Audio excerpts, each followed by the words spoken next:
Well, hey, Cove. Hi, Cove. It is Ann and Dan Baumgartner, and we're Wednesday. at our house in the driveway. It's Wednesday, September 16th, midweek update, and we are pretty happy to be out here breathing deeply. Yes, good air. Good air. Man, what a smoky It's week. a long week. Oh, man. I realized that I had gotten in the habit of every morning when I got up, if I was either going to take a shower or go for a run, I would quickly check the weather. And this week instead of checking the weather, I've been checking the AQI on my handy new air quality app. Yeah. Yes. So Good. So what'd you bring with you? Circles. Remember we took a deep dive into circles a few weeks ago, and a bunch of you sent in circles designs. You emailed them, some dropped them by, and I am working on a larger piece for all of ours, which has provided a little bit of a challenge technologically, and just getting everyone's up to the same speed. And so as I work on that, and Which is going to end up being being like more a of an mural. outdoor kind of thing, like a bigger piece. But while that was going on, you've been so patient, and I hope you're really still watching for circles and thinking about that amazing symbol, so simple, so much encompassed, so much theological, kind of profound insights to be gathered. I even saw a church the other day that had a new logo on as I was driving out to the Cove, and it was a circle radiating out, and I thought, yes. So anyway, I took a bunch of these and I made some coloring sheets. And for those of you that participated, I'm going to send you a couple. And you and your kids, your family, maybe you might enjoy seeing what other people did and coloring them in and doing with something, whatever you want to do with them. So in the meantime, thanks for your patience, and that's what I'm doing. Awesome. Yeah. Okay. Okay. Well, I'm going to take off. See you later. So I realized, you can see how much we rehearse for these, right? I realized that we've now hit 6 months, depending on how you figure it, but basically 6 months now of life being different because of COVID-19. And no matter how much we want to think differently, it's probably going to stay this way for some time still. And so I wanted to nudge us back to thinking about something that we actually talked about the first or second week, which is how do we do more than simply survive this time?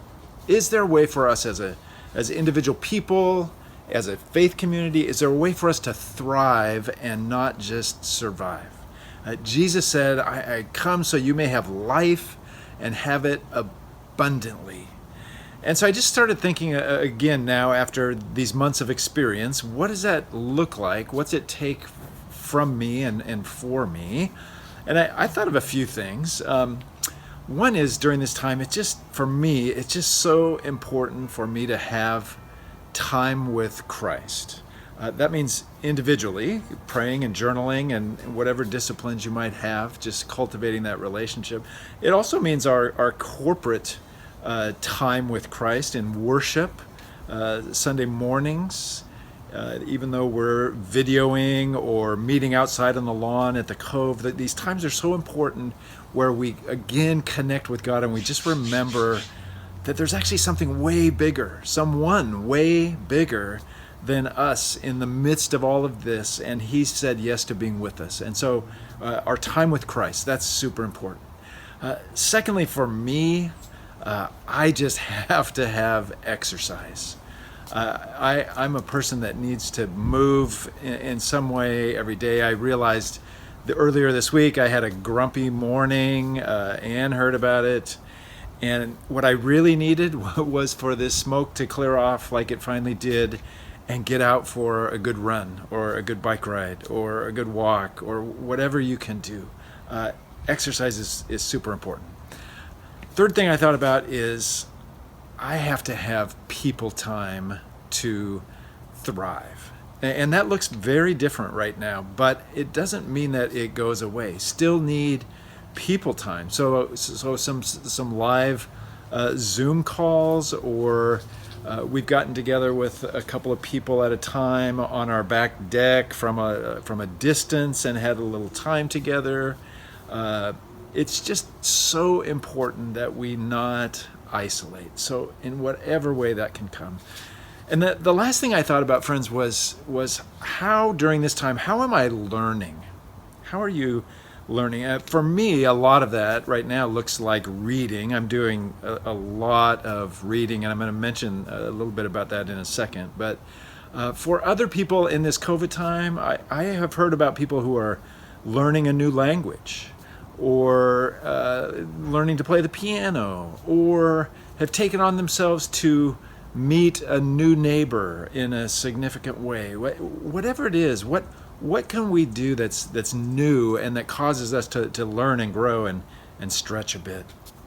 You know, these things are not just for individuals. As a church, our elders on session at the Cove are meeting tonight, and one of the things that we're working on is actually establishing 3 very concrete goals for our community that we can work on in the next 3 to 12 months, sort of figuring out how to live kingdom life in the middle of this strange time, and not just sort of hope for it to be over.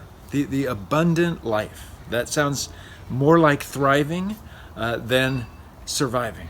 And we all know this is a strange time. It's uncharted territory, but we are not alone. We're walking with the Jesus who says, I want you to have life abundantly. 3 other things very quickly before I sign off. One is, if you were interested and wanted to jump in with our Read Good Books group that meets on Zoom twice a month, this is a good time to do it. We're just starting 2 sessions on Wendell Berry's book of short stories called Fidelity.